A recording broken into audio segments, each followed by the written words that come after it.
सपनों को पूरा करने आए हैं, जो अपने जानों को कुर्बानियां देकर आपको इस लायक इस रोड पर खड़ा करने लायक बनाया है। लेकिन एक बात का ध्यान रखिएगा,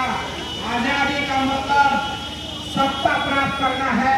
और सत्ता में ताकत का प्रयोग अनाप शनाप तरीके से नहीं होना चाहिए। किसी भी जो माँ बहने रास्ते में जा रही हो, कोई छात्राएं जा रही हो, कोई छात्र जा रहे हो, कोई असामाजिक तत्व अगर आपके बीच में आंदोलनकारी बनने का नाटक कर रहा हो तो उससे सावधान हो। हमारे सारे माँ बहनों का सम्मान करते हुए, पटना वासियों का भी सम्मान करते हुए, मेरी लड़ाई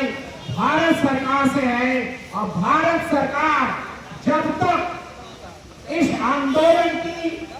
जो परिणाम होंगे उसके बावजूद जब तक भारत में संविधान संशोधन नहीं कर दिया जाता है, किसी राजनेताओं की बातों में दलित छात्रों को और चिंतकों को आने की जरूरत नहीं है। क्योंकि जब तक संविधान संशोधन नहीं होता है, किसी नेता के बोलने से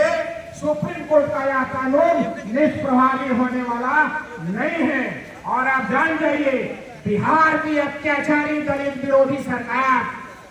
जब वो यहाँ का विद्यार्थी कभी हुआ करता था,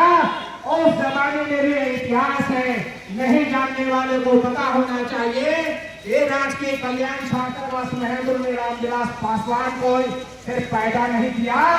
आज के डेट में इतने सारे छात्र नेताओं को और इन सारे लोगों का नेतृत्व करने वाले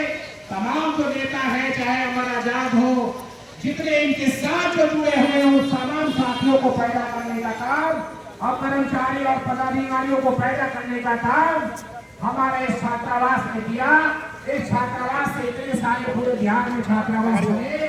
और ये क्रांति की भूमि है। और हमारी क्रांतियां जब कभी भी सरकार के खिलाफ हुई है, आप इतिहास उलट कर देखना, जब किसी ने यहाँ तेल पिलाने लाठी में निकला था तो 23,000 छात्रों की रैलियां निकली थी इस बिहार के धरती पर और सरकार को घुटना टेकना पड़ा था। इसलिए आप अपनी ताकत को समझे। बाबा साहब ने जब आरपीआई बनाया था तो हाथी का चुनाव चिन्ह दिया था, जिसको बाद में कांसीराम साहब ने अपनी पार्टी में लगाया।